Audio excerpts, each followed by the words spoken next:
ঘটনাটা আমার কাছে যেভাবে এসেছে আমি ঠিক সেভাবেই পড়ছি। লিখেছেন, আসসালামু আলাইকুম প্রিয় যশু ভাই এবং প্রিয় শ্রোতা ভাই এবং বোনেরা, কেমন আছেন সবাই? আশা করি সবাই অনেক ভালো আছেন। আল্লাহর রহমতে আমিও অনেক ভালো আছি। অনেক দিন বিরতির পর আবারও আপনাদের মাঝে ওমর জিনের ভয়াবহ এক ঘটনা নিয়ে হাজির হলাম। ঘটনাটি শুরু করবার আগে আমার আগের ওমর জিনের স্টোরি শুনে যে সব বেশি সুন্দর কমেন্ট করেছে তার কমেন্টে আমি পড়ছি। তার নাম হলো আঞ্জুমান লতিফ মিম। তিনি কমেন্ট করেছিলেন, নতুন অতিথি আগমনের শুভেচ্ছা, স্বাগতম। দিন গুনি রাত গুনি, অপেক্ষার সময় যেন শেষ হয় না, আর সময় গুনছি কখন হবে 11টা এবং 11টা বাজা দরকার। শুনবো ভৌতিক কথা। কাঁপিয়ে দিচ্ছে ওমর জিন। ইয়াসিন ভাইকে বলছি, আপনাকে আমাদের সবার দরকার। ওমর জিনের তুলনা হবে না। শেষ মাথায় রাখা উচিত। বড় ভাই জেফরি খান কষ্ট করে শোনান আমাদের গল্প, তাই তো সবার কাছে ভালো লাগে, তাই তা এতটা সুন্দর লাগে। তাই কমেন্টগুলো কেন করবো না? কমেন্ট করব, ভালোবাসা দিব, তাহলে মজার ঘটনা আরো মজা পাবো। আই লাভ ইউ ভৌতিক কথা। লাভ ইউ টু ওমর জিন। আমি তোমায় ভালোবাসি। তো এই ছিল আগের ওমর জিনের ঘটনা শুনে সব থেকে সুন্দর কমেন্টটি। ধন্যবাদ আপনাকে আঞ্জুমান লতিফ মিম। আমার কাছে আপনার কমেন্ট অনেক পছন্দ হয়েছে, তাই আমি আমার স্টোরিতে কমেন্টে লিখে দিলাম। আশা করি আপনারা ওমর জিনের ঘটনা শুনে আপনাদের সুন্দর সুন্দর কমেন্টগুলো করবেন। এতে করে আমি ঘটনা লিখতে উৎসাহিত হব। তো আর বেশি দেরি করব না, সরাসরি ঘটনায় চলে যাই। আমি আমার আগের স্টোরিতে বলেছিলাম এখন থেকে বেশিরভাগ স্টোরি আব্দুল মোতালেব হুজুর এবং ওমর জিনের স্টোরি হবে। তার কারণটাও আমি আগের স্টোরিতে বলে দিয়েছিলাম। তো আমাকে আব্দুল মোতালেব হুজুর যেভাবে বলেছেন আমি ঠিক সেভাবেই বলছি। বলছেন আব্দুল মোতালেব হুজুর, শোনো বাবা ইয়াসিন, আজ তোমাকে আমি যে ঘটনাটা শোনাতে চলেছি সেই ঘটনাটি শোনানোর পর তুমি হয়তো হতভম্ব হয়ে যাবে, কারণ এই ঘটনাটা আমার জীবনের সবচেয়ে ঘটা ভয়াবহ ঘটনার মধ্যে একটি, আর সেটা আমি তোমাদের আজকে শোনাবো। বোন দিয়ে শুনবে কিন্তু ঘটনা আজ থেকে প্রায় তা বেশ কয়েক বছর আগের ঘটনা। একদিন রাতের বেলা আমি আমার বাড়ির পাশের এলাকায় একটা কাজে গিয়েছিলাম। তো কাজ শেষ করে বাড়ির ফেরার সময় আমি রাস্তার কোনায় একটা বাচ্চাকে কান্না করতে দেখি। বাচ্চাটির বয়স বেশি হলে কত হবে, 6 থেকে 7 বছর হবে। এত ছোট বাচ্চা এত রাতে রাস্তার কোনায় বসে বসে কান্না করছে, এটা দেখে আমি বেশ হতভম্ব হয়ে যায়। আমার মনে হচ্ছিল বাচ্চাটা কোনোটা সমস্যার মধ্যে আছে, তাই আমি বাচ্চাটার কাছে যাই। আমি বাচ্চাটার কাছে গিয়ে বাচ্চাটাকে জিজ্ঞেস করি, কি হয়েছে বাবা, তুমি এখানে বসে বসে কান্না করছো কেন? হ্যাঁ, কি হয়েছে তোমার? আমার কথা শুনে সে বাচ্চাটি আমার দিকে তাকালো। আমি তখন লক্ষ্য করি বাচ্চাটা আমার দিকে হাঁ করে তাকিয়ে আছে। বাচ্চাটাকে দেখে মনে হচ্ছিল বাচ্চাটার কোনো কারণে অনেক বেশি হতভম্ব হয়েছে। তখন আমি বাচ্চাটাকে আবারও প্রশ্ন করি, কি হলো বাবা, কি হয়েছে তোমার? তুমি এমন করে রাস্তার মধ্যে বসে বসে কান্না কেন করছো বলো না? আমার কথা শুনে বাচ্চাটা আশেপাশে তাকাচ্ছিল এবং বাচ্চাটা কেমন যেন করতে থাকে এবং বাচ্চাটাকে বলি, বাবা তুমি আশেপাশে কেন তাকাচ্ছ? তোমাকে জিজ্ঞেস করছি তুমি এখানে বসে বসে কাঁদছো কেন? তখন বাচ্চাটা আমাকে আমতা আমতা করে বলল, আপনি কি আমার সাথে কথা বলছেন? তখন আমি বললাম, এখানে তো তুমি ছাড়া আর কাউকে দেখতে পাচ্ছি না, এখানে তুমি তো বসে বসে কান্না করছিলে, তো তোমার সাথে কথা বলবো না তো কার সাথে কথা বলবো বলো তো? তখন আমি বাচ্চা ছেলেটিকে দেখি চোখ বড় বড় করে আমার দিকে এক দৃষ্টিতে তাকিয়ে আছে। সেটার এমন আচরণ দেখে আমি বেশ কিছুটা হতভম্ব হয়ে যায়। তখন আমি তাকে বলি, কি হচ্ছে বাবা, তুমি এমন কেন করছো? হ্যাঁ, আর ঘটনা কি বলো তো, তোমার কি হয়েছে আমাকে বলো। তখন বাচ্চাটি বলল, আমার কি হয়েছে জেনে আপনি কি করবেন, আর আপনি আমার সাহায্য করতে পারবেন না। তখন আমি বললাম, আচ্ছা আচ্ছা আগে বলো তোমার কি হয়েছে বাবা, বলো না, তারপর বুঝতে পারবো তোমার কি সমস্যা। সাহায্য করতে পারবো না কি পারবো না সেটা তো তোমার কাছ থেকে শোনার পরেই বুঝতে পারবো, তাই না? আর তোমার নাম কি বাবা, আর তোমার বাড়ি কোথায়? তখন বাচ্চা ছেলেটি বলে উঠলো, আমার নাম রাজু, আর আমি এখানে থাকি না, আমার বাড়ি এখান থেকে অনেক দূরে। তখন আমি বললাম, অনেক দূরে মানে কোথায় তোমার বাড়ি বলো তো? তখন বাচ্চা ছেলেটি আমাকে বলল, আমার বাড়ি রাঙামাটির ছোট্ট একটি গ্রামে। আমার গ্রামের উপর অনেক বড় বিপদ। আমাদের সুন্দর গ্রামটা না ধীরে ধীরে একদম শেষ হয়ে যাচ্ছে, সবাই জীবন্ত নাশ হয়ে যাচ্ছে।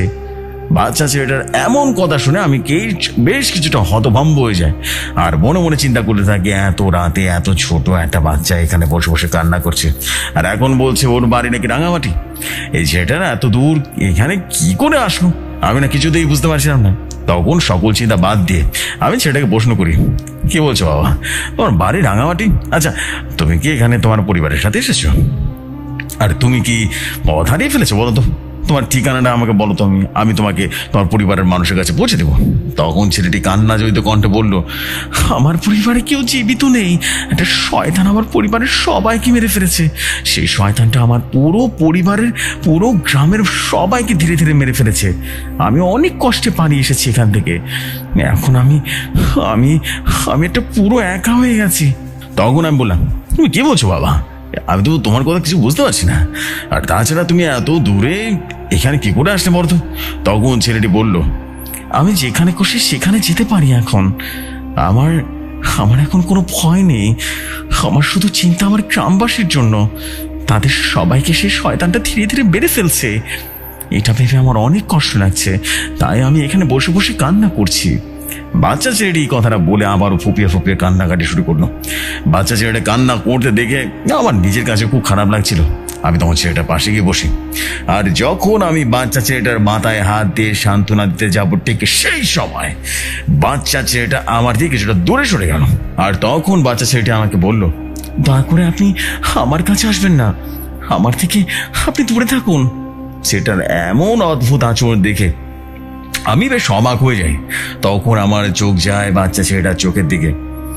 আমার চোখ বাচ্চা ছেলেটার চোখের পড়ার সাথে সাথে আমার পুরো শরীরটা যেন কেঁপে ওঠে, আর আমি আমার চোখের সামনে কিছু দৃশ্য দেখতে পাই।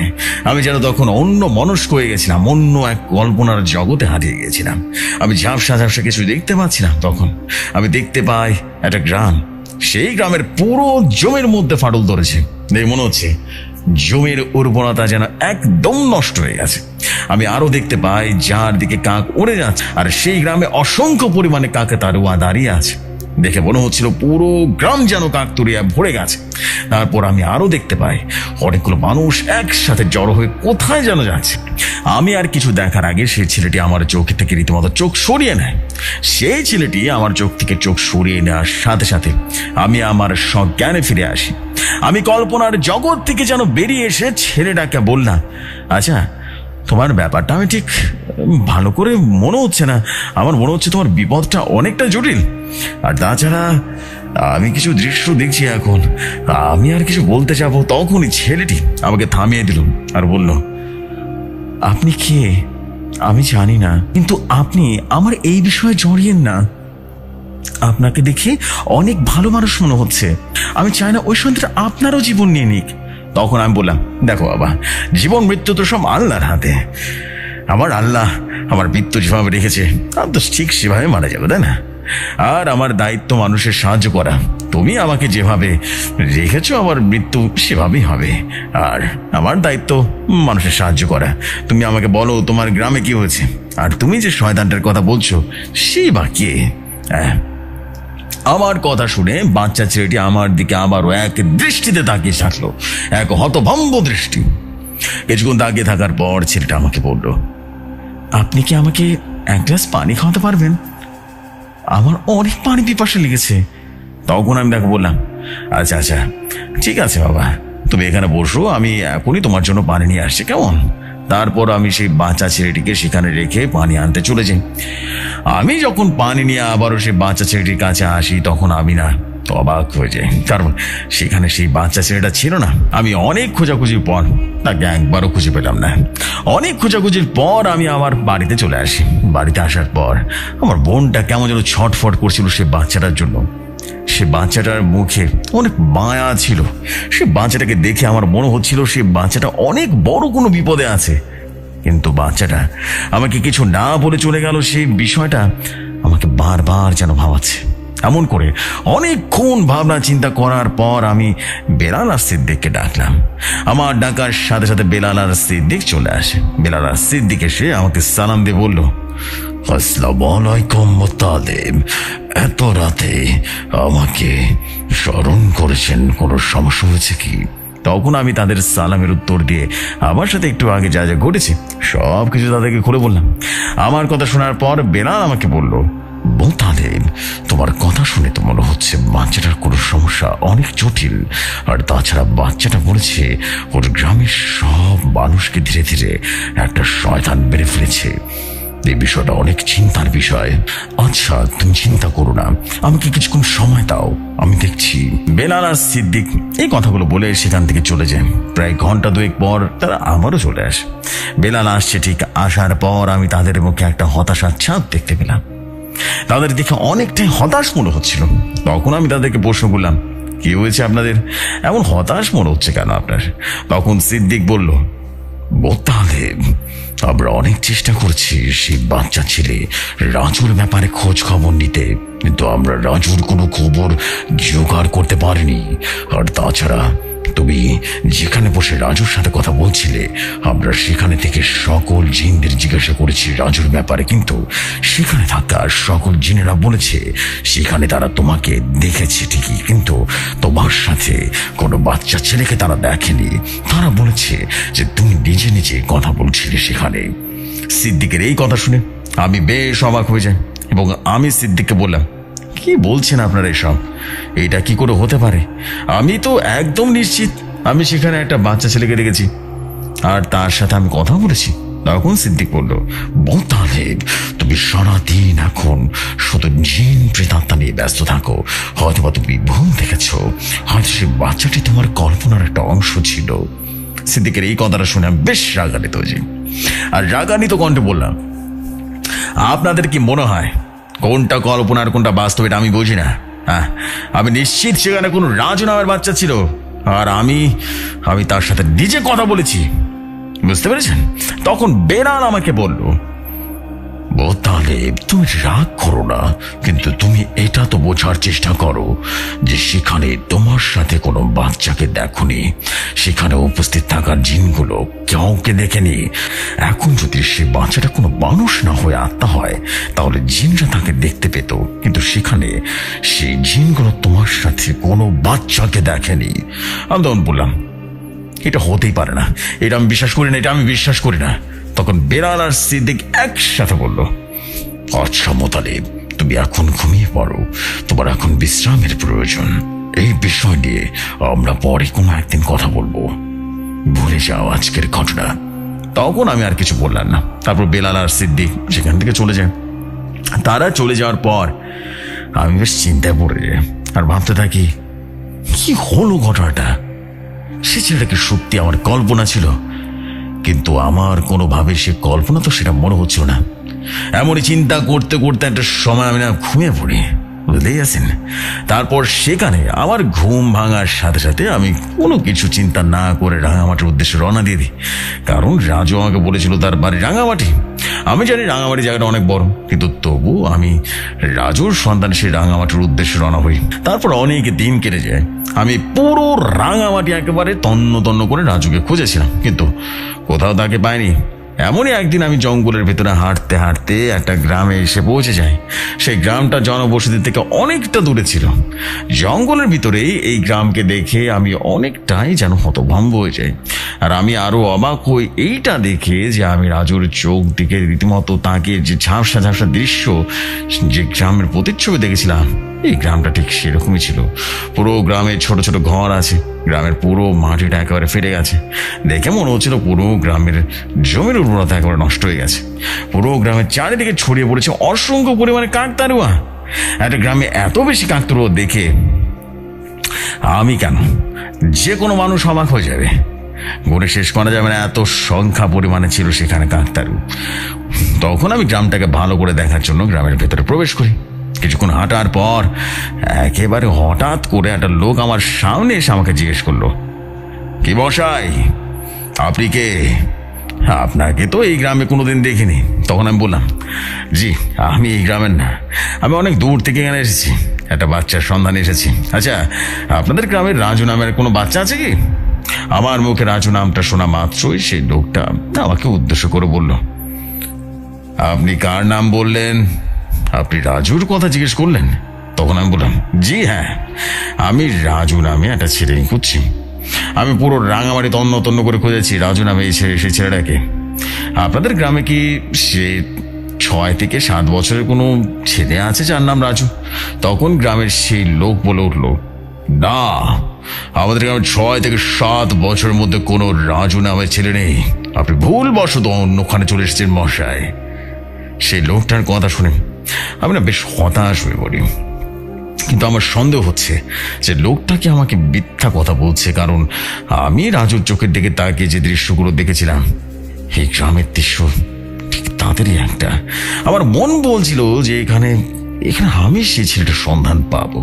আমি মনে মনে সিদ্ধান্ত নিয়ে ফেলি আমি এই গ্রামে কিছুদিন থাকবো। তাই আমি লোকটাকে বললাম, আচ্ছা ভাই, আপনার নাম কি? তখন সেই লোকটা বলল, আমার নাম রুস্তম। তখন আমি বললাম, রুস্তম ভাই, আমি অনেক দূর থেকে এখানে এসেছি, আর আমি এখন অনেক বেশি ক্লান্ত। আমি হাঁটার শক্তও পাচ্ছি না। যদি কিছু না মনে করেন তাহলে আমাকে কয়েকদিন আপনাদের গ্রামে থাকার ব্যবস্থা করে দেবেন। তখন রুস্তম বলল, না না না না না, আমাদের গ্রামে থাকার কথা আপনি চিন্তাও করবেন না। আপনি যেখান থেকে এসেছেন সেখানে ফিরে যান। এই আমাদের গ্রামে আপনি থাকলে অনেক বড় বিপদে পড়বেন। রুস্তমের মুখে কথাটা শুনে আমি বেশ কিছুটা অবাক হয়ে যাই। তখন আমি তাকে প্রশ্ন করলাম, আপনাদের গ্রামে থাকলে আমার বিপদ হয় মানে কি? বুঝলাম না।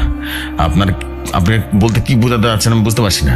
তখন রুস্তম আমতা আমতা করে বললো, না মানে ওই আমাদের গ্রামটা তো ছোট, তোমার বাড়িঘর তেমন তো বেশি নেই, বুঝছেন?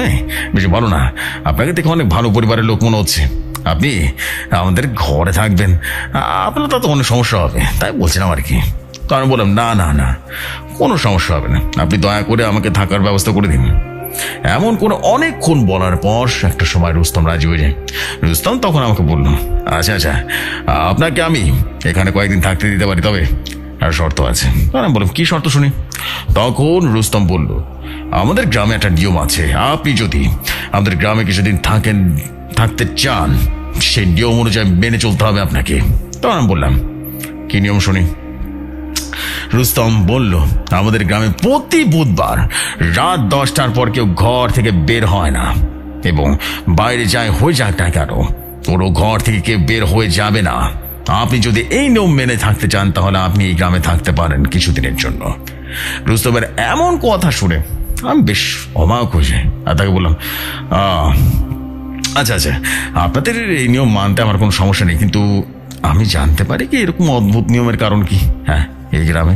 তখন রুস্তম বলল, আপনারা তো কিছু না জানলেও চলবে, শুধু এটা মাথায় রাখবেন, বুধবার রাত 10টা বাজার পর আপনি ঘর থেকে বেরোবেন না। তখন আমি আর কিছু বললাম না, তার কথা রাজি হয়ে যায়, কারণ আমাকে তো থাকতেই হতো। তারপর আমাকে সেই ঘরে রেখে রুস্তম চলে যায়, আর রুস্তম যাওয়ার আগে আমাকে বলে যায় আমার যদি কোনো দরকার হয় তাকে যেন ডাকি। তারপর সন্ধ্যাবেলা সে পুরো গ্রামটাকে দেখার জন্য বের হয়ে যাই। আমি গ্রামটাকে যত দেখছিলাম ততই যেন হতভম্ব হয়ে যাচ্ছিলাম। এই গ্রামের মানুষগুলো মনের দিক থেকে অনেক ভালো, কিন্তু তাদের কার্যকলাপ আর আচরণ অনেকটাই অদ্ভুত ছিল। কারণ আমি দেখছিলাম তাদের ঘরের সামনে তাদের ফসলের জমি, রীতিমতো জমির মধ্যে অসংখ্য কাকতারুয়া লাগিয়ে রেখেছে। করা বিষয় হলো, তারা কাকতারুয়াগুলোকে এমন ভাবে সেবা যত্ন করছিল যেন সেগুলো কোনো মানুষ নয়, কাকতারুয়া নয়। তাদের এমন কার্যকলাপ দেখে আমি অনেকটা অবাক হয়ে যাই। এমন করে 2 দিন পেরিয়ে যায়। এই 2 দিনে আমি রাজুর ব্যাপারে অনেক খোঁজ খবর নিয়েছিলাম, কিন্তু কেউ রাজুর ব্যাপারে আমাকে কোনো খবর দিতে পারেনি। আর তাছাড়া রাজুর নাম শুনলে সবাই কেমন জানি করে আমার দিকে তাকায়। বিষয়টা আমার কাছে একটু অদ্ভুত লেগেছিল, কিন্তু আমি তো বেশি একটা গুরুত্ব দেইনি। আমি একটা গাছের নিচে বসেছিলাম আর গ্রামের মানুষের অদ্ভুত অদ্ভুত কার্যকলাপগুলো দেখছিলাম। আমার কাছে রুস্তম এসে বলল, ভাই আছে কিন্তু বুধবার, আপনার মনে আছে তো আপনারা কি বলছিলাম? তখন আমি বললাম, হ্যাঁ মনে আছে, চিন্তা করবেন না, আমি যত সময় ঘরে চলে যাব। আচ্ছা ভাই রুস্তম, আমাকে বলুন তো, আপনাদের এই গ্রামে এতগুলো কাকতারুয়া কেন? আপনাদের গ্রাম তো কোনো ফসলই নেই, এখানে কাকতারুয়া কি দরকার তাহলে? সেটাই তো বুঝতে পারছি না। আপনারা এত কাকতারুয়াগুলোকে এমন ভাবে সেবা যত্ন করছেন যেন এগুলো কোনো কাকতারুয়া না, এগুলো মানুষ। তখন রুস্তম কিছুটা রাগান্বিত হয়ে বলল, ভাইজান, আপনি আমাদের গ্রামের অতিথি, আমরা যথেষ্ট সম্মান করছি আপনাকে, কিন্তু আপনি দয়া করে আমাদের গ্রামের ব্যাপারে বেশি কিছু জিজ্ঞেস করবেন না, নাক গলাবেন না, ঠিক আছে? আপনি আপনার মতো এখানে কিছুদিন থেকে চলে যান। তখন আমি আর কিছু বললাম না, চুপ করে থাকতে দেখে রুস্তাম আমাকে বলল, ভাইজান চলুন, বাড়িতে চলুন, এখানে বেশিক্ষণ দাঁড়িয়ে থাকা উচিত হবে না। রুস্তম এই কথাটা বলছিল ঠিক তখনই আমি লক্ষ্য করলাম আকাশে হাজার হাজার সংখ্যায় কাক যেন উড়ে বেড়াচ্ছে আর কা কা কা কা করছে। এতগুলো কাক আমি একসাথে নিজের চোখে দেখবো কখনো কল্পনাও করতে পারিনি। পুরো আকাশটা যেন মুহূর্তে ঢাকা পড়ে গিয়েছিল, আর সেই কাকগুলো এত জোরে জোরে শব্দ করছিল যেন মাথা ব্যথা শুরু হয়ে গেছিল। আকাশে এসে কাকগুলো রেখে রীতিমতো রুস্তম ভয় আটকে ওঠে আর ভয় ভয় আমাকে বলতে থাকে, ভাইজান চলুন চলুন, তাড়াতাড়ি চলুন, বাড়িতে চলুন, এখানে আর বেশিক্ষণ থাকা উচিত হবে না। তখন আমি রুস্তমকে প্রশ্ন করলাম, ভাই এখানে কি হচ্ছে, হ্যাঁ একটু খুলে বলুন তো আমাকে, এখানে এতগুলো কাক কি করে আসলো? আমি তো কিছুই বুঝতে পারছি না। তখন রুস্তম বলল, ভাইজান আপনি অনেক বেশি কথা বলেন, এত বেশি প্রশ্ন করেন না কেন, এত বেশি প্রশ্ন করেন কেন? আপনাকে যা বলছি তাই করেন, বুঝতে পারছেন? তারপর আমি আর কোনো কথা না বলে বাড়িতে চলে আসি। বাড়িতে এসে আমি ঘরে চলে যাই। রাত তখন কটা, 9টা হবে। আমি তখন ঘরে বসে চিন্তা করছিলাম এই গ্রামের বিষয়ে। অনেক অদ্ভুত একটা গ্রাম। আমি অনেকভাবেই চেষ্টা করেছি এই গ্রামের ব্যাপারে খোঁজ খবর নিতে, কিন্তু আমি কোনোভাবেই পারছিলাম না। তাই মনে মনে চিন্তা করলাম বেলাল আর সিদ্দিককে ডাকি, ওরা হয়তো বা এই গ্রামের ব্যাপারে কিছু একটা তথ্য আমাকে দিতে পারবে। যে বাবা সেই কাজ। আমি বেলাল সিদ্দিককে স্মরণ করতে থাকি। অনেকক্ষণ বেলাল সিদ্দিককে স্মরণ করার পরেও তারা আসছিল না। আমি তখন অনেকটাই অবাক হয়ে যাই, কারণ এর আগে আমার সাথে এমন ঘটনা ঘটেনি। বেলাল সিদ্দিককে আমি যখন ডেকেছি তারা সাথে সাথে চলে এসেছে, কিন্তু এখন তারা আসছে না। বিষয়টা আমাকে বেশ ভাবাচ্ছিল। তখন সকল চিন্তা ভাবনা বাদ দিয়ে আবারও বেলাল সিদ্দিককে স্মরণ করতে থাকি, কিন্তু তারা আর আসছে না। এমন করে অনেকক্ষণ স্মরণ করার পর আমি লক্ষ্য করি ওমরউদ্দিন কবুতরটা যেন ছটফট করছিল। আর ওমরউদ্দিন কবুতরটা তখনই ছটফট করছে যখন ওমর আমার সামনে কথা বলতে চায়। তাই আমার দেরি না করে ওমরউদ্দিন সে কবুতরটা হাতে নিয়ে একটা সুরা পরে ফু দিলাম। ফু দেওয়ার সাথে সাথে কবুতরের ভেতর থেকে ওমরজিন রাগান্বিত কণ্ঠে বলল, মোতালেব তুমি কাউকে কিছু না জানিয়ে কেন এই গ্রামে আসলে? এটা তো কোনো গ্রাম নয়, এটা কোনো গ্রাম হতেই পারে না। এই গ্রামে আমি অনেক ভয়ঙ্কর বিপদ অনুভব করছি। এই গ্রামে অনেক ভয়াবহতা কিছু আছে। তুমি যত তাড়াতাড়ি পারো এই গ্রাম থেকে বেরিয়ে যাও। ওমরের এমন কথা শুনে আমি ওমরকে বললাম, আচ্ছা আপনি আপনি কি বলছেন এসব? আমি না বুঝতে পারছি না। এই গ্রামে ভয়ঙ্কর কিছু আছে মানে কি? একটু বুঝে বলুন না ব্যাপারটা। তখন ওমরজিন বলল, তুমি যখন বেলাল আর সিদ্দিককে ডাকলে তোমার কাছে আসার জন্য, তখন বেলাল আর সিদ্দিক গ্রামে ঢোকা আর অনেক চেষ্টা করলো, কিন্তু কোনো এক অজানা শক্তির কারণে বেলাল আর সিদ্দিক গ্রামে ঢুকতে পারছে না। ওরা এই গ্রামে অনেক খারাপ কিছু অনুভব করছে, তাই তারা বিপদ টের পেয়ে আমাকে জানায়। তাই আমি তোমাকে সতর্ক করার জন্য এখন তোমার সাথে কথা বলছি। তুমি যত তাড়াতাড়ি পারো এই গ্রাম থেকে বের হও। আমি এখন এই গ্রামের রহস্য বের করতে পারিনি। তখন আমি ওমরকে রুস্তমের বলার সকল নিয়মের কথা বললাম। তখন ওমর বলল, মোতালেব আমি ভালো কিছু অনুভব করছি না, হয়তোবা আজ রাতে অনেক ভয়াবহ কিছু হবে। যাই হয়ে যাক না কেন তুমি ঘর থেকে বের হবে না। তোমার আমাকে এই কথা বলেছিল ঠিকই, কিন্তু তখনই আমি বাইরে থেকে চিৎকারের আওয়াজ শুনি, আর তার সাথে অনেক মানুষের পায়ের শব্দ শুনতে পাই। মনে হচ্ছিল অসংখ্য মানুষ এটা কোথাও যাচ্ছে। তাই আমি বিষয়টা দেখার জন্য বাইরে যেতে দিই। আমাকে এই কথাটা বলা উচিত ছিল। ঠিক এতটুকু বলতেই আমি বাইরে কারো চিৎকারের আওয়াজ শুনি, আর সাথে সাথে অনেক মানুষের বাইরের শব্দ শুনতে পাই। মনে হচ্ছিল অসংখ্য মানুষ কোথাও যেন যাচ্ছে। তাই আমি বিষয়টি দেখার জন্য যেতে নেই। তখন ওমরজিন আমাকে বলল, মোতালেব তুমি কোথায় যাচ্ছ? তখন আমি ওমরকে বললাম, ওমর আপনি শুনতে পাচ্ছেন না কেউ একজন চিৎকার করছে, হয়তো তার কোনো বিপদ হয়েছে। আপনি একটু অপেক্ষা করুন, আমি এখনই দেখে আসছি। তখন ওমরজিন বলল, মোতালেব তুমি ভুল করেও ঘরের বাইরে যেও না। ঘরের বাইরে গেলে তোমার বিপদ হতে পারে। এখন তুমি যদি বিপদে পড়ো আমি তোমাকে সাহায্য করতে আসতে পারবো না, কারণ আমি যদি সুরক্ষা কবচ ভাঙতে যাই তাহলে এই পুরো গ্রামটা ধ্বংস হয়ে যাবে। আর আমি একজন মানুষকে বাঁচানোর জন্য পুরো গ্রামের মানুষকে বাড়তে পারি না। তুমি আমার কথা অবাধ্য হইও না, তুমি ঘরের বাইরে যেও না। ওমর আমাকে অনেকভাবে বোঝায়, কিন্তু আমি কোনোভাবেই ওমরের কথা শুনি না। কারণ আমার সামনে এতগুলো মানুষ সাহায্যের জন্য চিৎকার করবে, আর আমি দাঁড়িয়ে দাঁড়িয়ে শুধু দেখব, তা আবার নিজের সুরক্ষার জন্য, এটা আমি কোনোদিন মেনে নিতে পারবো না। তাই আমি ঘর থেকে বেরিয়ে যাই। আর ঘর থেকে বেরিয়ে যাওয়ার পর আমি ওমরকে বললাম, ওমর, আপনি কোনো চিন্তা করবেন না, আপনার দেওয়া আতরের বোতল আমার কাছে আছে। আমি আমি কোনো বিপদ টের পেলে আপনার এই আতরের বোতল মুখ খুলে দেব। আর আমার বিশ্বাস, আপনার এই পবিত্র আতরের বোতল শত খারাপ সুরক্ষা কবচ নষ্ট করে দিতে পারে। এই কথা বলে আমি রুম থেকে বেরিয়ে যাই। আমি ঘরের বাইরে যাওয়ার পর আমি সেই চিৎকারের আওয়াজ অনুসরণ করতে থাকি। আমি সেই চিৎকারের আওয়াজ অনুসরণ করতে করতে গ্রামের পাশের জঙ্গলের ভেতরে ঢুকে যাই। জঙ্গলের কিছুটা ভেতরে ঢুকে আমি দেখতে পাই সেখানে গ্রামের সকল লোক দাঁড়িয়ে আছে, আর তাদের মধ্যে একজন লোক জোরে জোরে চিৎকার করছে আর কি যেন বলছে, যেটা আমি বুঝতে পারছিলাম না। এমন অদ্ভুত দৃশ্য দেখে আমি তাদের কাছে চলে যাই। তাদের কাছে গিয়ে আমি তাদের সবাইকে জিজ্ঞেস করতে থাকি কি হয়েছে এখানে, আর তারা এখানে সবাই একসাথে কেন জড়ো হয়ে আছে। কিন্তু তখন কেউ আমার কোনো কথার উত্তর দিচ্ছিল না। সবাই পাথরের মধ্যে দাঁড়িয়েছিল। তাদের দেখে মনে হচ্ছিল যেন তাদের কোনো জ্ঞান নেই। সবাই যেন ঘুমের মধ্যেই হাঁটছিল, আর কারো যেন কিছুই হচ্ছিল না। তখন আমি সবাইকে এক এক করে তাদের সজ্ঞানে ফিরে আনার চেষ্টা করি, কিন্তু আমার সকল চেষ্টাই যেন ব্যর্থ হচ্ছিল। আমি কি করব কিছুই যেন বুঝে উঠতে পারছিলাম না। আমি চিন্তা করছিলাম।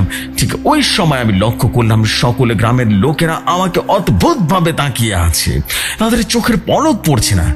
একজন আমার দিকে তাকিয়ে আছে। তাদের এমন দৃষ্টি দেখে আমি বেশ ভয় পেয়ে যাই। তখন আমি কিছুটা হলেও বেশ বিপদ টের পাচ্ছিলাম। তখন তাড়াতাড়ি ওমরের দেওয়া সেই আতরের বোতলটা বের করি, আর যখন বোতলের মুখটা খুলতে যাব ঠিক সেই সময় কে জানো পেছন থেকে আমার মাথায় একটা আঘাত করলো, আর আমি সাথে সাথে সেখানে অজ্ঞান হয়ে যাই। আমার আর কিছুই পড়ে নেই। আমার যখন জ্ঞান ফিরে আসে তখন দেখি আমি একটা গাছের সাথে বাঁধা অবস্থায় আছি, আর আমার সামনে দাঁড়িয়ে আছে সে গ্রামের সকল মানুষ। আমি অনেক চেষ্টা করি নিজেকে ছাড়াবার, কিন্তু কোনোভাবেই যেন ছাড়াতে পারছিলাম না। তখন আমি লক্ষ্য করি আমার সামনে রুস্তম দাঁড়িয়ে আছে। রুস্তমকে দেখে আমি রুস্তমকে বললাম, ভাই রুস্তম, আপনার আমাকে এই গাছের সাথে বেঁধে রেখেছেন কেন? কি হয়েছে? আমি আপনাদের কি করতে করেছি বলুন তো? তখন রুস্তম ভয়াবহ এক হাসি দিয়ে বলল, কে রুস্তম? আমি কোন রুস্তম নই।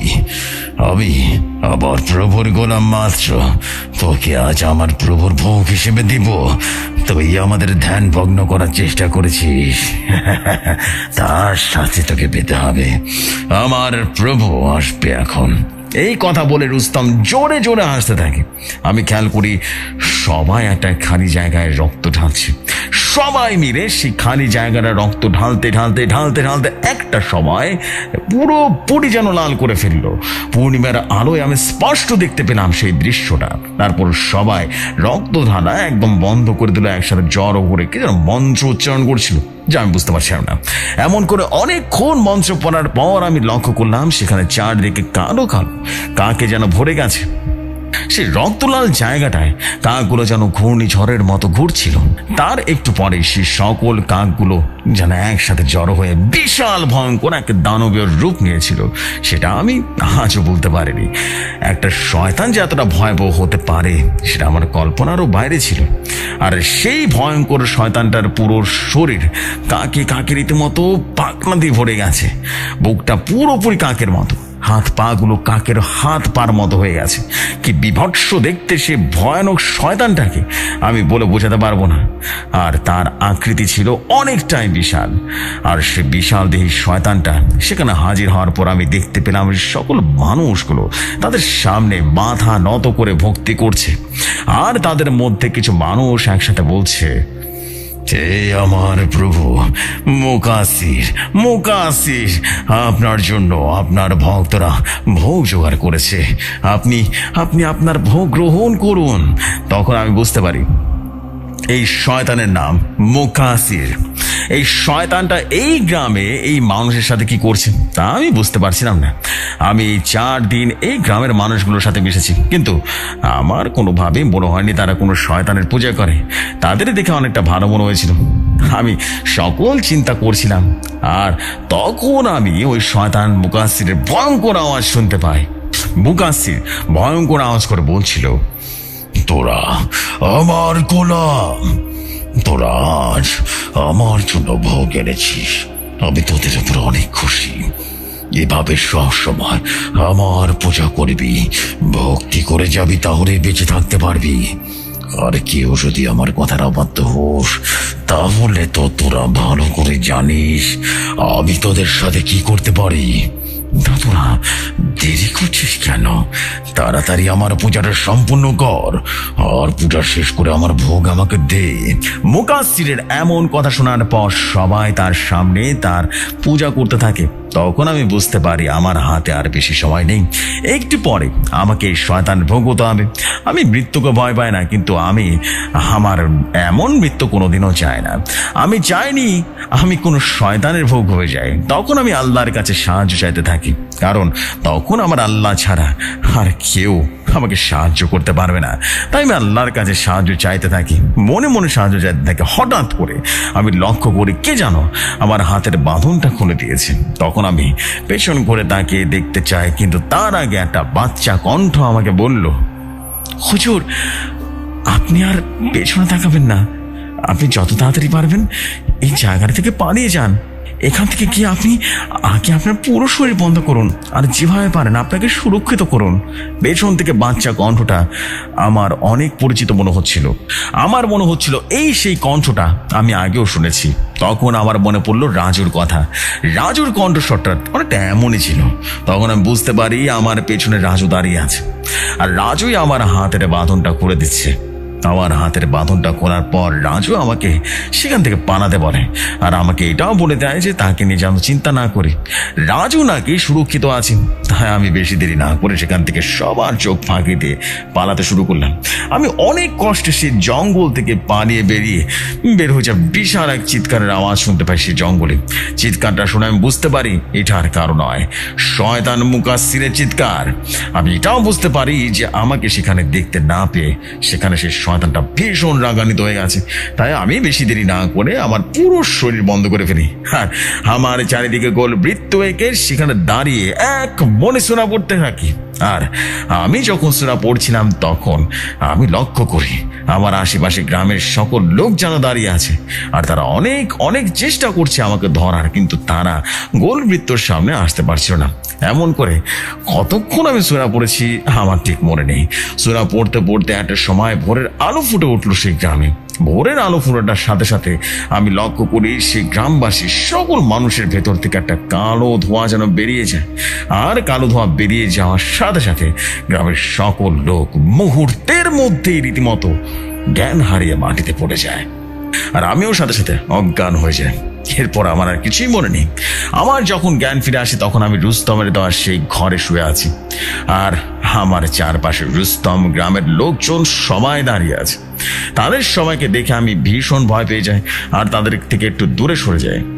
আমাকে ভয় পেতে দেখে রুস্তম আমাকে বলল, ভাইজান ভয় পাবেন না, আমরা আপনার কোনো ক্ষতি করবো না, কোনো ক্ষতি করবো না। আসলে কাল রাতে যা ঘটেছিল তার জন্য আমরা কেউ দায়ী নই। আপনাকে আমি বারবার নিষেধ করেছিলাম বুধবার রাত 10টায় আপনি ঘর থেকে বেরোবেন না, কিন্তু আমার কথাটা শোনেননি। আপনি আমার কথা না শুনে ঘর থেকে বেরিয়েছিলেন, আর শয়তানের ভক্তদের ধ্যান ভঙ্গ করেছিলেন। তাই কালকে রাতে আপনাকে বিপদ পড়তে হয়েছে। আপনার উপর আল্লাহর অশেষ রহমত আছে, তা আপনি বেঁচে গেছেন। তা না হলে ওদের হাত থেকে কেউ সচরাচর বেঁচে ফিরতে পারে না। রুস্তমের এমন কথা শুনে আমি বুঝতে পারছিলাম না। তখন আমি রুস্তমকে অবাক কণ্ঠে বললাম, কি বলছেন আপনি?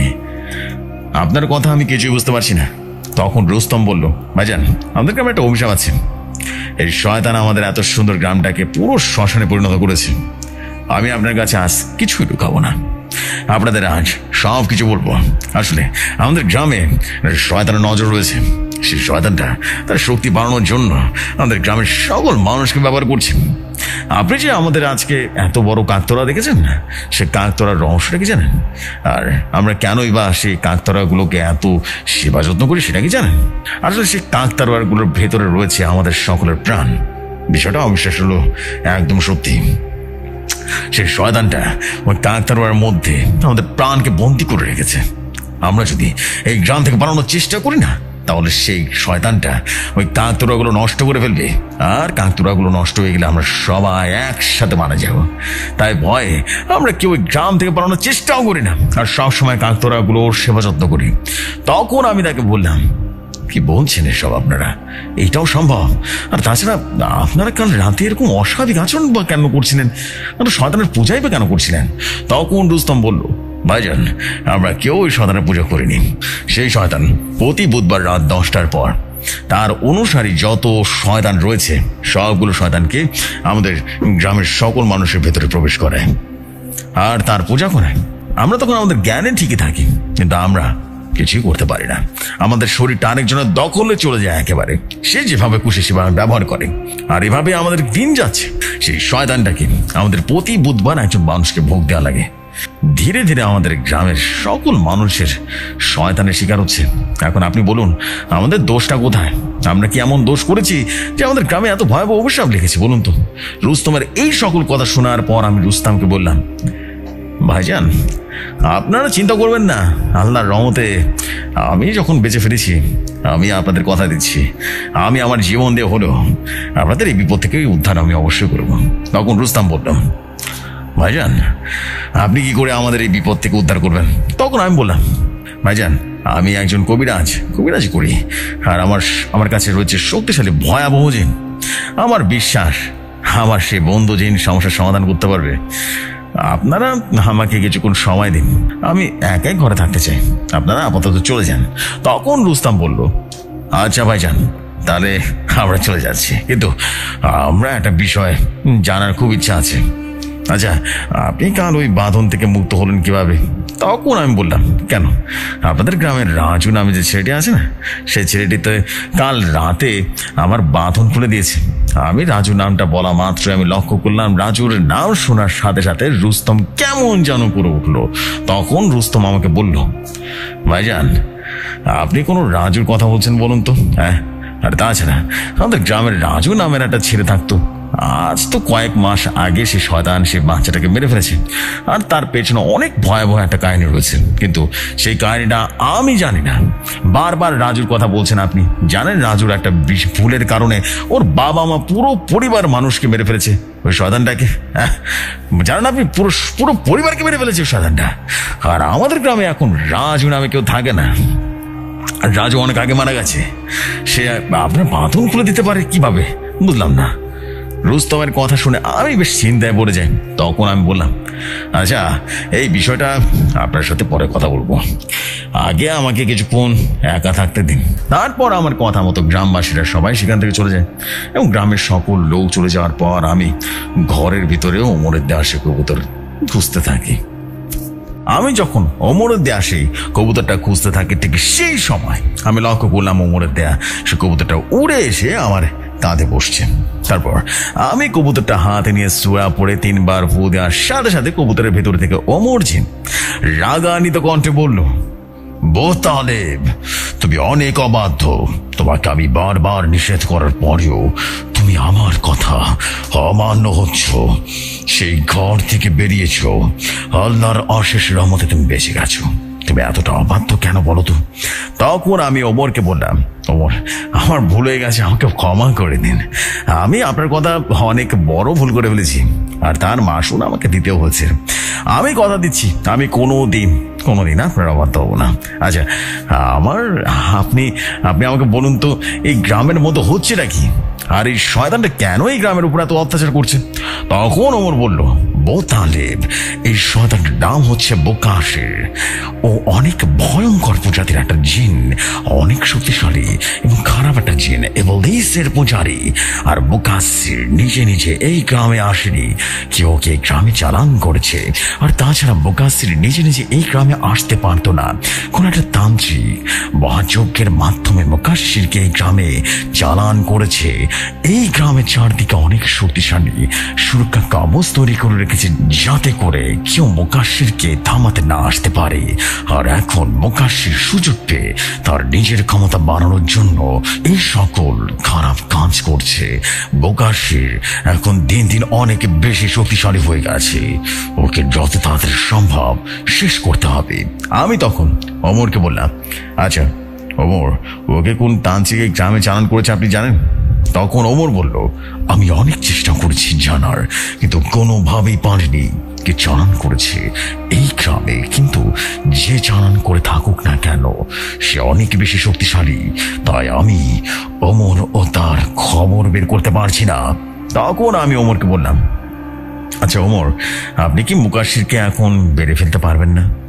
আমি যদি এখন এই গ্রাম পবিত্র করে সুরক্ষা কবচ নষ্ট করে দিই তাহলে আপনি মুকাশিরকে কি মারতে পারবেন? সত্যি করে বলুন তো।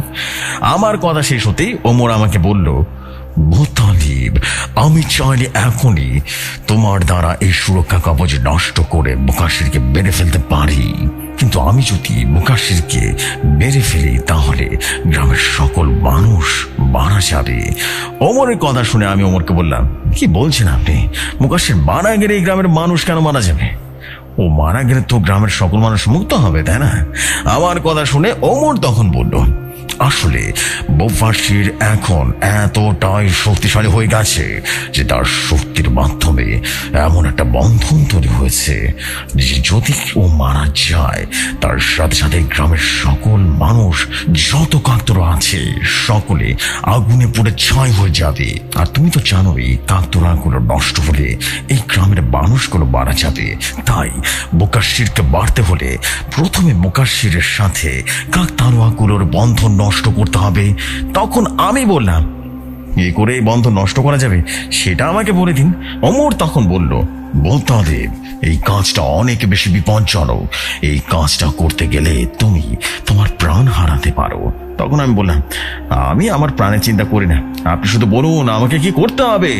ওমর তখন বলল, মুতালিব, কাজটা তোমাকে ওই শয়তান মুকাশির হাজির হওয়ার পর করতে হবে। মুকাশির হাজির হওয়ার পর তার সাথে আরেকটা কাকতাড়ুয়া সেখানে হাজির হয়। সেই কাকতাড়ুয়াটা হলো বিশেষ এক কাকতাড়ুয়া, আর সেই কাকতাড়ুয়া হলো মুকাশিরের তৈরি করা সেই বন্ধন। আর সেই কাকতাড়ুয়াকে নষ্ট করতে পারলে এই গ্রামের যতগুলো মানুষ কাকতাড়ুয়া আছে সবগুলো কাকতাড়ুয়ার ভেতর থেকে এই গ্রামের মানুষের বন্দী থাকা প্রাণগুলো বেরিয়ে তাদের শরীরে চলে যাবে। তুমি যদি সেই কাকতাড়ুয়াকে নষ্ট করতে পারো তাহলে মুকাশিরকে মারা সম্ভব। আর কাকতাড়ুয়াকে নষ্ট করার সাথে সাথে তোমার আতরের বোতলের মুখটা খুলতে হবে যাতে করে এখানে থাকা সুরক্ষা কবচ নষ্ট হয়ে যায়। আর তুমি যদি এই কাজগুলো করতে পারো বাকিটা আমি দেখে নেব, আর আমার দীর্ঘ বিশ্বাস তুমি এই কাজগুলো করতে পারবে। তখন আমি বললাম, ওমর, আপনি চিন্তা করবেন না, আমি আমার জীবন দিয়ে হলো এই কাজটা সম্পন্ন করব। তারপর ওমরের সাথে কিছুক্ষণ কথা বলে ওমরকে বিদায় জানাই। তারপর সেখানে রাতের বেলা আমি ঘুমিয়ে যাই। আমি অপেক্ষা করতে থাকি বুধবারের জন্য, কারণ বুধবারে আমার কাজ করতে হবে। আমি প্রতিদিন রাতে একটা স্বপ্ন দেখি। স্বপ্নের মধ্যে আমি দেখি সেই ছোট্ট রাজু আমার স্বপ্নের মধ্যে এসে আমাকে বলছে, মুতালিব হুজুর, আমি আপনার ভালোর জন্য বলছি, আপনি এই কাজটা করবেন না, আপনি চলে যান এই গ্রাম থেকে। আপনি কয়েকজন মানুষকে বাঁচাতে গিয়ে অসীম ক্ষমতার অধিকারী বানাতে চলেছেন একজনকে। ও একবার ওর ক্ষমতা অর্জন করতে পারলে পুরো জিন আর সবাইকে একেবারে গোলাম বানিয়ে ফেলবে, পুরো গ্রামবাসীকে একদম গোলাম বানিয়ে ফেলবে। আপনি দয়া করে এখান থেকে চলে যান। আপনি এই কাজটা করলে ও যে মানুষটাকে খুঁজতে সে মানুষটাকে খুঁজে পাবে। আমি আপনাকে অনুরোধ করছি আপনি গ্রাম ছেড়ে চলে যান। আমি প্রতিদিন রাজুকে আমার স্বপ্নের মধ্যে এসে এই কথাগুলো বলতে শুনি, কিন্তু আমি কিছু বলার আগেই সে কোথায় যেন হারিয়ে যায়। এমন করে কয়েকটা দিন চলার পর সেই দিনটা চলে আসে যেদিনে আমি আমার জীবনের সবচাইতে ভয়ঙ্কর কাজটা করতে চলেছি। রাত 10টা। তখন আমি আমার পুরো শরীর বন্ধ করে ফেলি। তারপর ওমরের দেওয়া সে বোতলটা সাথে করে নিয়ে বেরিয়ে পড়ি। আমি লক্ষ্য করি সেদিনের মতো আজও সেই গ্রামবাসীর লোকেরা এক ধ্যানে জঙ্গলের দিকে তাকিয়ে আছে। আমিও তাদের ভিজে ভিজে সেই জঙ্গলের দিকে চলে যাই। এবং সেখানে গিয়ে এক নজরে লুকিয়ে অপেক্ষা করতে থাকি মুকাশিরের আসার জন্য। কিছুক্ষণ অপেক্ষা করার পর ভয়ঙ্কর ভাবে মুকাশিরের আগমন ঘটলো। মুকাশিরের আগমনটা এবং চেহারা যতবার দেখেছি ততবারই যেন ভয় আমার বুকটা কেটে উঠছিল। আর একটা জিন যে এতটা কুৎসিত হতে পারে, এতটা বিভৎস হতে পারে, সেটা মুকাশিরকে না দেখলে বিশ্বাসই হতো না। ওর আগমন হওয়ার পর আমি সাথে সাথে সে জঙ্গলের বাইরে চলে আসি। আমার শরীর বন্ধ থাকার কারণে মুকাশির বুঝতে পারেনি যে আমি সেখানে উপস্থিত ছিলাম। তারপর আমি পুরো গ্রাম ঘুরতে থাকি, সেই কাকতাড়ুয়াকে খুঁজতে থাকি এবং এই গ্রামে অসংখ্য পরিমাণে কাকতাড়ুয়া ছিল। এতগুলো কাকতাড়ুয়ার মধ্যে সে কাকতাড়ুয়াটাকে খুঁজে পাওয়াটা অনেকটা কঠিন ছিল। আমি যে কাকতাড়ুয়াটাকে খুঁজেছি সেটা অন্য সকল কাকতাড়ুয়া থেকে বিশেষ, তাই সেটা দেখতে অন্যরকম হবে এটাই আমার বিশ্বাস ছিল। তাই সকল কাকতাড়ুয়াগুলো তাড়াতাড়ি সেই কাকতাড়ুয়াকে খোঁজার চেষ্টা করেছিলাম, কিন্তু অনেক খোঁজার পর আমি ওই কাকতাড়ুয়াকে খুঁজে পাচ্ছিলাম না। ওইদিকে সময়ও চলে যাচ্ছিল, আমি হার মানলাম না, আমি খুঁজে যাচ্ছিলাম। একটা সময় লক্ষ্য করি আমার থেকে কিছুটা দূরে রাজু দাঁড়িয়ে আছে। আমি লক্ষ্য করি রাজু আমার দিকে করুণ এক দৃষ্টিতে তাকিয়ে আছে। তার চোখের দৃষ্টি দেখে আমি বুঝতে পারছিলাম রাজু যেন আমাকে মানা করছিল এই কাজটা করার জন্য, কিন্তু আমি এইটাই বুঝতে পারছিলাম না যে রাজু কেন আমাকে মানা করছিল এই গ্রামে উপকার করার জন্য। তখন আমি অধীর আগ্রহে রাজুর কাছে গিয়ে এগিয়ে যাই, কারণ আমি জানতে চাই রাজু কেন আমাকে বারবার মানা করছিল। আমিও তখন রাজুর পিছে পিছে হাঁটতে থাকি, কারণ আমি জানতে চাই রাজু কেন আমাকে বারবার মানা করছিল। এমন করে অনেকক্ষণ হাঁটার পর আমি দেখতে পাই রাজু একটা জায়গায় গিয়ে দাঁড়িয়ে পড়লো।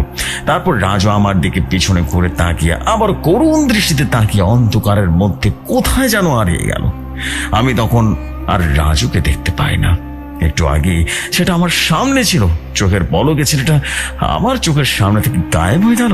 আমি এদিক সেদিক রাজুকে খুঁজলাম, কিন্তু তখন আমার চোখে পড়লো কাকতাড়ুয়ার দিকে।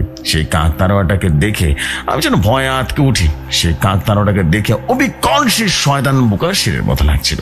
সকল কাকতাড়ুয়ার মাথাগুলো মানুষের মতো হলেও এই কাকতাড়ুয়ার মাথাটা ছিল পুরো কাকের মতো। আর সকল কাকতাড়ুয়াগুলো থেকে ওই কাকতাড়ুয়াটা অনেকটাই যেন বড় ছিল। তখন আমি বুঝতে পেরে যাই এটাই ছিল সে কাকতাড়ুয়া যেটার কথা ওমর আমাকে বলেছিল। আমি এটাও বুঝতে পারি যে রাজু আমাকে সাহায্য করছে এই কাকতাড়ুয়াকে খোঁজার জন্য। রাজু ইচ্ছা করে আমাকে এখানে নিয়ে এসেছে যাতে করে আমি কাকতাড়ুয়াটাকে খুঁজে পাই। আমি অনেকটাই অবাক হয়ে যাই, রাজু কি সত্যি আছে নাকি ও আমার কল্পনা। একবার আমাকে মানা করে কাজ করার জন্য, আবার নিজেই আমাকে সাহায্য করে এই কাজটা করার জন্য। এই বাচ্চা ছেলেটা কি চায় আমি বুঝতে পারছিলাম না। তখন আমি আর কোনো চিন্তা না করে আমার পকেট থেকে গ্যাস লাইটটা বের করে সে কাকতাড়ুয়ার গায়ে আগুন ধরিয়ে দিই। কাকতাড়ুয়ার গায়ে আগুন লাগিয়ে সাথে সাথে আমি দেখতে পাই আশেপাশে থাকা যতগুলো কাকতাড়ুয়া আছে সব কাকতাড়ুয়ার ভেতর থেকে সাদা আলোক রশ্মি যেন বেরিয়ে যেতে থাকে। আর তখনই আমি এক বিশাল চিৎকার শুনতে পাই। চিৎকারটা আর কারো নয়, চিৎকারটা ছিল শয়তান মুকাশিরের। আর মুকাশির বুঝতে পেরে গেছে যে আমি ওর তৈরি বন্ধন নষ্ট করে দিয়েছি। ও এখন নিশ্চিত আমার উপর আক্রমণ করতে আসবে। তাই আমি দেরি না করে ওর দেশে আতরের বোতলটা বের করে যেই না বোতলের মুখটা খুলতে যাবো ঠিক সেই সময় আমাকে কেউ এসে জোরে একটা ধাক্কা মারলো। আমি অনেকটা দূরে গিয়ে পড়লাম আর আমার হাত থেকে ওর দেশে আতরের বোতলটা পড়ে যায়।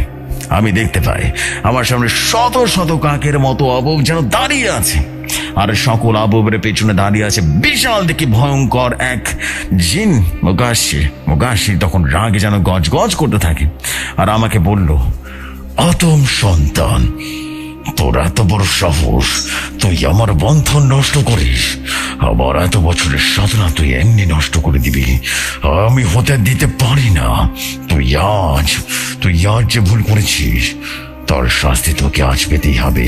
তোকে আজ আমি এমন এক ভয়াবহ মৃত্যু দিব যে মৃত্যু দেখে আমার কাছে বাধা দিতে আসবি না। মুকাশির কথা শুনে আমি বেশ ভয় পেয়ে যাই, কারণ আমার হাতে কিন্তু ওমরের দেওয়ার সেই বোতলটা তখন ছিল না, মানে সে আতরের বোতলটা ছিল না। আমি ভীষণ ভয়ের মধ্যে ছিলাম, কারণ আমার হাতে ওই ওমরের দেওয়া বোতলটা নেই, যে কোনো সময় বিপদ হতে পারে। আর সেই শয়তানটা আমাকে এতটা জোরে ধাক্কা দিয়েছে যে আমি উঠে দাঁড়ানোর শক্তিও পাচ্ছিলাম না। তখন আমি বললাম, শয়তান, আজ নয় কাল তোকে মরতে হবে। তুই কি ভেবেছিস তুই সব সময় খারাপ কাজ করে পার পেয়ে যাবি, কেউ তোকে বাধা দিতে আসবে না? আজ নয় কাল ঠিকই তোকে মরতে হবে। তখন শয়তান মুকাশির হাঁটতে থাকো বিভৎস এক হাসি দিল আর বলল, আজ আদম সন্তান, তুই আমার ব্যাপারে ভালো করে খোঁজ খবর না নিয়ে আমার সাথে নাচতে এসেছিস। তুই জানিস আমি কে? আমি মুকাসসির, আমি আমার প্রভু ইবলীসের পূজারী। তোর মতো সামান্য এক আদম সন্তান আমাকে মৃত্যুর ভয় দেখাস। আবার মৃত্যুর চিন্তা তুই পর কর, আগে তুই কিভাবে বাঁচবি সেই চিন্তা কর। মুকাসসির এই কথা বলার পর সে তার অনুসারী জিনদের হুকুম দেয় আমাকে মেরে ফেলার জন্য।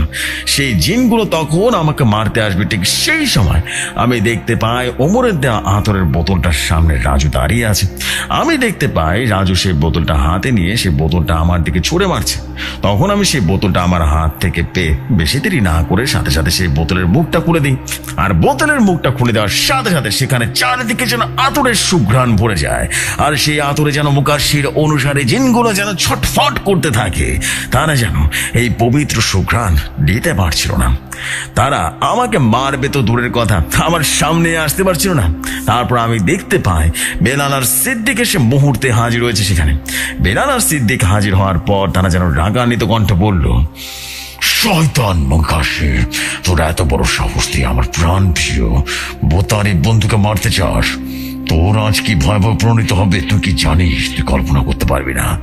বেলাল আর সিদ্দিকের এমন কথা শুনে মুকাসসির জোরে জোরে হাসতে থাকে আর বলল, তোদের মতো সামান্য দুটাই ফ্রিজ জিন আমাকে হুমকি দিস? তোদের মতো শত শত ফ্রিজকে আমি আমার পায়ের নিচে পিষে ফেলতে পারি রে।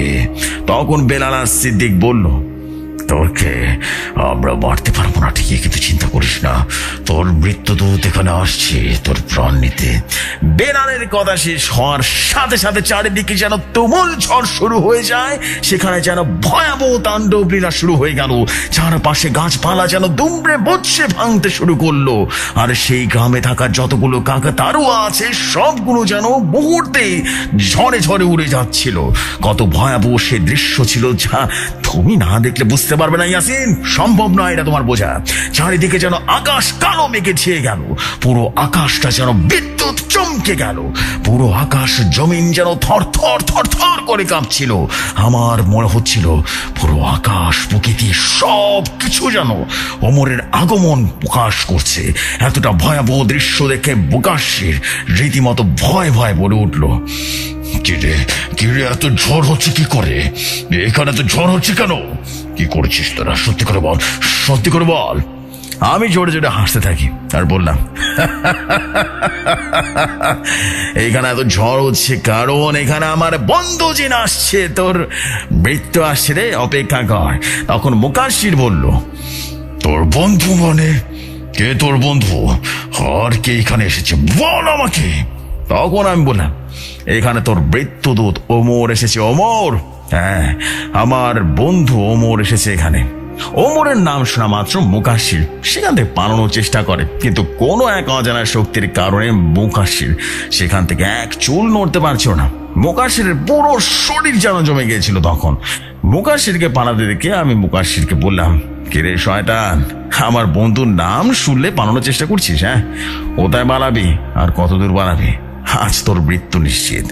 আমার এই কথা বলার সাথে সাথে চারিদিকে যেন ঝাপসা হওয়া শুরু হলো। চারিদিকে এতটাই ঝাপসা হওয়া শুরু হলো, এতটাই ঝাপসা হওয়া শুরু হলো যে আমি যেন কিছুই দেখতে পাচ্ছিলাম না। কিছুক্ষণ এভাবে চলার পর ঝাপসা ভাবটা যেন কেটে যায়। ঝাপসা ভাবটা কেটে যাওয়ার সাথে সাথে আকাশ থেকে বিশাল বড় বিদ্যুৎ এসে মাটিতে ঝাঁপড়ে পড়লো। আর ভয়াবহ এই দৃশ্য দেখে আমি বোঝাতে পারবো না তোমাদের কি অবস্থা হয়েছিল। আমার একটা জিনের আগমন এতটাই ভয়াবহ হতে পারে আমি বোঝাতে পারবো না। যতবার আমি দৃশ্য দেখি ততবার যেন আমার হার্টবিট বন্ধ হয়ে যায়। সে বিদ্যুৎ যখন মাটিতে আছড়ে পড়লো তখন পুরো মাটিটা তখন কেঁপে ওঠে, ভূমিকম্প হয়ে গেল।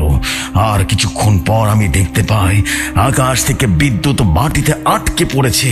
সেটা আর কিছু নয়, সেটা আমার বন্ধু জিন ওমর। জিন ওমর ওমরের পুরো শরীর তখন বিদ্যুৎ চমকাচ্ছিল।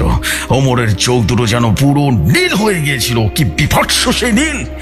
ওমরের শরীর দিয়ে যখন বিদ্যুৎ বের হচ্ছিল, বিদ্যুৎ গুলো যখন মাটিতে পড়ছিল, মাটি যেন ফেটে ফেটে যাচ্ছিল, সে কি এক বিভৎস অবস্থা তৈরি হলো, এক এমন অবস্থা তৈরি হলো যে আমি তোমাকে বোঝাতে পারবো না। মুহূর্তে যেন সবকিছু এলোমেলো হয়ে গেল। কতটা রাগান্বিত লাগছিল ওমরকে আমি বলে বোঝানোর মতো না। ওমর এতটা ভয়াবহ রূপ দেখে মুকাশশির মুহূর্তেই যেন কাঁপতে শুরু করলো। এমন এক প্রতাপশালী অহংকারী জিন যেন সে কাঁপতে থাকলো, ভয়ঙ্কর ভাবে কাঁপতে থাকলো। তার সাথে থাকা সমস্ত অনুসারী জিন সবাই মাটিতে লুটিয়ে পড়ে এবং মুহূর্তে সবাই কান্না করতে থাকে, কারণ তারা বুঝতে পেরে গেছে যে তাদের সামনে তাদের মৃত্যুদূত দাঁড়িয়ে আছে। তারা জানে আজ তাদের মৃত্যু একদম নিশ্চিত, তাই তারা ভয় কান্না করে দেয়। ওমর তখন রাগান্বিত কণ্ঠে বলল, শয়তান মুকাশশি, তোর এত বড় সাহস! তুই আমার বন্ধু বোতালেবকে মারতে এসেছিস। তুই অনেক পাপ করেছিস, আর না, তোর আজ সকল পাপের হিসাব আমি দিব। তোকে আজ এমন ভয়াবহ মৃত্যু দিব পুরো জিন জগৎ কেউ কল্পনাই করতে পারেনি। ওমরের এমন কথা শুনে, এমন বিভৎস কণ্ঠ শুনে মুকাশশির ভয়ে যেন থর থর থর থর করে কাঁপতে থাকে। কান্না জড়িত কণ্ঠে বলল, ওমর, ওমর, আমাকে ক্ষমা করে দেন, আমার ভুলে গেছে। আমি কথা দিচ্ছি আমি ভালো হয়ে যাব, আমি খারাপ কাজ করবো না। তখন ওমর জিন বলল, মাফ করবো? তারপর তোকে কি করে ভাবলি তুই এতগুলো পাপ করার পর তোকে আমি ছেড়ে দেব? তুই আমাকে চিনিস না।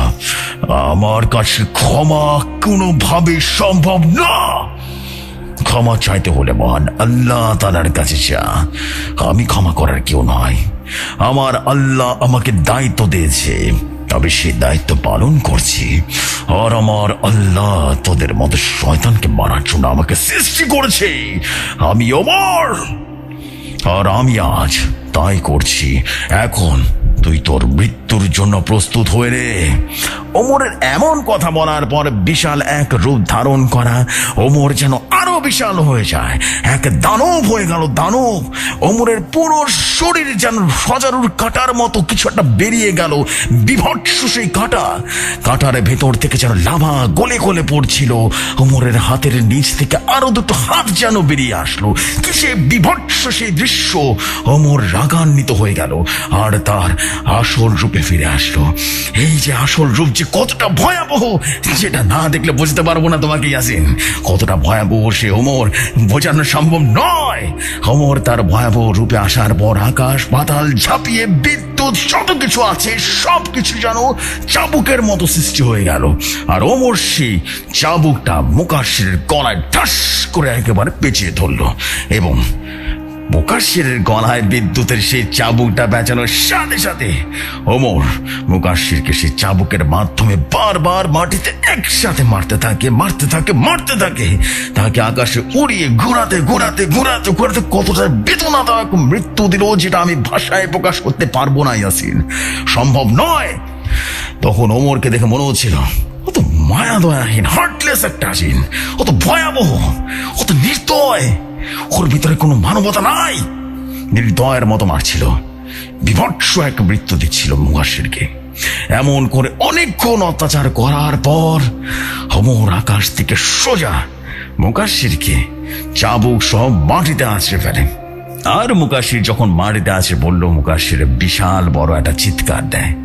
আর সেই চিৎকার এতটাই যন্ত্রণাদায়ক ছিল, যেটা শুনেছে যে সেই অনুভব করতে পারবে। সেখানে বিশাল বড় এক বিস্ফোরণের সৃষ্টি হয়ে গেল। চারিদিকের বাটি যেন কেঁপে উঠলো, বিভৎস এক নিউক্লিয়ার বোমার মতো যেন ফুটে উঠলো সবকিছু, যেখানে যেন পারমাণবিক বোমা পড়েছিল। কতটা যে ভয়াবহ মৃত্যু দিল ওমর তাকে, এটা বলে বোঝাতে পারবো না, এটা সম্ভব না। মুকাশশিরকে ভয়াবহ মৃত্যু দেওয়ার পর ওমর তার স্বাভাবিক রূপে ফিরে আসে। ওমর তার স্বাভাবিক রূপে ফিরে এসে আমাকে মানবীয় কণ্ঠে বলল, বোতালেব, তুমি ঠিক আছো তো? ওই শয়তানটা তোমার কোনো ক্ষতি করতে পারেনি তো? তখন আমি তাকে বললাম, না, ও শয়তান আমার কোনো ক্ষতি করতে পারেনি। আসলে ওমর রাজু যদি আমাকে সাহায্য না করতো তাহলে হয়তো আমি আজ কাজটা করতে পারলাম না, হয়তো আজ আমি বেঁচেও থাকতাম না। তখন ওমর বলল, রাজু, এই রাজুটা আবার কে? তখন আমি বললাম, কেন ওমর, আপনি দেখতে পাচ্ছেন না আমার সামনে তো দাঁড়িয়ে আছে। তখন ওমর বলল, মোতালেব, তুমি কি ঠিক বলছো? হ্যাঁ, সত্যি করে বলো, আমি এখানে কাউকে দেখতে পাচ্ছি না। তখন আমি বললাম, কি বলছেন ওমর? হ্যাঁ। তখন বলল, মোতালেব, জানো আমি মিথ্যা বলি না, আমি এখানে বিলাল সিদ্দিক ছাড়া আর কাউকে দেখতে পাচ্ছি না। তখন বেলাল আর সিদ্দিক বলল, তারাও কাকে দেখতে পাচ্ছি না। তখন আমি যেন হতভম্ব হয়ে গেলাম। কি অসম্ভব, আমার মাথা কাজ করছিল না। তখন আমি রাজুকে কান্না জড়িত কণ্ঠে প্রশ্ন করলাম, আচ্ছা বাবা, রাজু সত্যি করে বলো তো বাবা, তুমি সত্যি কি আমার কল্পনা, তাকে তুমি সত্যি আছো বাবা, বলো তো। কারণ আমার সব থেকে প্রিয় বন্ধু, সব থেকে শক্তিশালী জিন তোমাকে দেখতে পাচ্ছে না। এখন তো আমারও মনে হচ্ছে তুমি আমার কল্পনা। সত্যি করে বলতো বাবা, তুমি কে? তখন রাজু কান্না জড়িত কণ্ঠে আমাকে বলল, হুজুর, ওরা কেউ আমাকে দেখতে পারবে না, ওরা যত শক্তিশালী হোক না কেন, আমাকে একজন বিশেষ মানুষের শুধু দেখতে পারবে, আর সে বিশেষ মানুষটা হলেন আপনি। আর আপনার সন্ধানে ছিল এই ভয়ঙ্কর শয়তান তান্ত্রিক। আপনাকে আমি বারবার মানা করেছিলাম এই কাজটা করবেন না, কারণ আমি জানতাম আপনি যদি এই কাজটাতে সফল হয়ে যান তাহলে তান্ত্রিক আপনার ব্যাপারে জেনে যাবে। এই ভয়াবহ সন্তান গ্রামে আবারও শয়তানকে চালান করবে। এখন আপনি ওকে মেরে ফেলেছেন, তান্ত্রিক জেনে গেছে আপনি সে বিশেষ মানুষ। এখন আপনার সামনে অনেক বড় বিপদ। আমার আর রাজুর মধ্যে কথা হচ্ছিল, তখনই গ্রামের চারপাশে বিশাল এক হাসির আওয়াজ শুনতে পায়। হাসির আওয়াজটা অনেকটা ভয়াবহ ছিল। একটা লোক ভয়ঙ্কর হাসি দিয়ে বলছিল,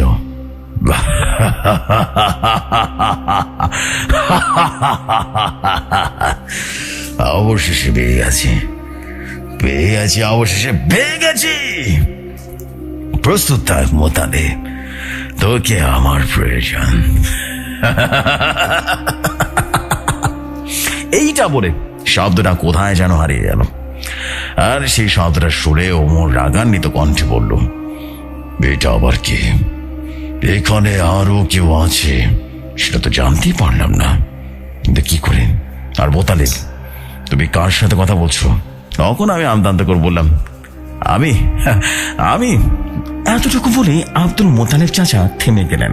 তখন আমি ওনাকে বললাম, কি হয়েছে চাচা, আপনি থেমে গেলেন কেন?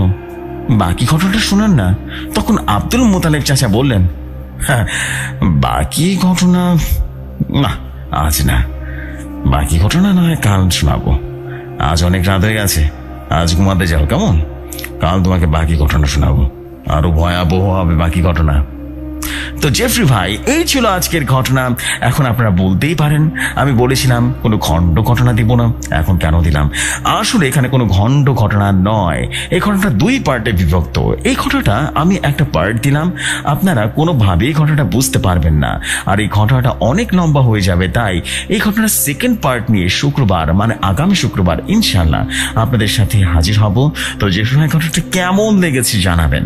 প্রিয়শ্রোতা ভাই এবং বোনেরা, আপনারা অবশ্যই আপনাদের সুন্দর সুন্দর কমেন্টগুলো করবেন, এবং আপনাদের কমেন্টগুলোর মধ্যে বেস্ট কমেন্ট যেটা হবে সেটা আমি শুরুতেই অবশ্যই আমার ঘটনার মাধ্যমে প্রচার করে দেব। ততদিন সবাই ভালো থাকবেন, সুস্থ থাকবেন, ভৌতিকতার পাশেই থাকবেন।